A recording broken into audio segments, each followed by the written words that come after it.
Thutha wa gĩthagathago kĩrĩa gĩkoretwo kuo gĩa kĩũteti igũrũ rĩgiĩ gĩthurano gĩa gũcokerwo gwa president, ngwatanĩro ya NASA ĩrĩa yeheretie gĩthurano kĩu rĩu nĩ yugĩte atĩ rĩu megũkorwo marĩ gĩkundi gĩa kũregana na thirikari kĩrĩa maugire kĩrĩtagwo National Resistance Movement.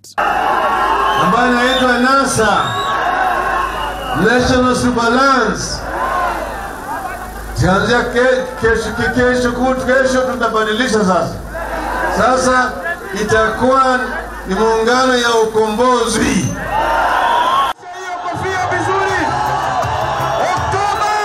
Murugamo ũyũ ũtangathirwo nĩ atongoria a ngwatanĩro ĩno Raila Odinga, Moses Wetangula na Musalia Mudavadi, kũrĩa moririe arũmĩrĩri ao matikanyite itemi o rĩothe gĩthurano-inĩ kana gũkinya ceceni cia wĩikia wa kura, no makanyitanĩra mahoya icigo-inĩ ciao nĩ amu matigakorwo makĩnyita itemi gĩthurano-inĩ kĩu. The path Uhuru and Ruto are taking is a beaten one. It is the same path that Yahya Jammeh tried in Gambia, what Blaise Compaoré tried in Burkina Faso, and what Laurent Gbagbo tried in Ivory Coast before their careers ended abruptly and in utter shame. Ndũmĩrĩri ĩno yonekete gũthiĩ mũgarũ na mũrũgamo wa hau kabere kũrĩa maraugĩte nĩ magathararia gĩthurano icigo iria itanyitaga ngwatanĩro ĩno mbaru na njĩra nene, ũhoro ũyũ ũkĩnyita thing'a harĩ kũharaganio kwa mĩcemanio ya mathomo ma maabitha IBC arĩa makarũgamĩrĩra gĩthurano kĩa rũciũ. Rĩu ngwatanĩro ĩno nĩ yugĩte harĩ na maũndũ matano marĩa megũkorwo makĩhũrana namo kwambĩrĩria mũthenya wa gatano.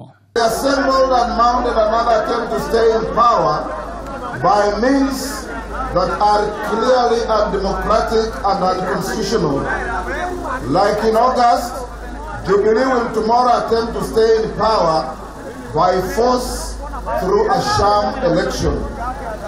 The August elections and the one scheduled for tomorrow are part of the emerging trend of electoral autocracy gaining ground in Africa.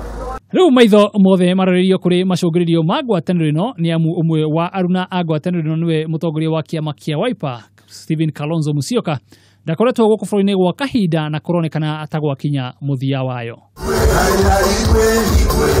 Handũ-inĩ ha Kameme TV, gĩakoretwo nĩ Ngathu wa Nyũtũ.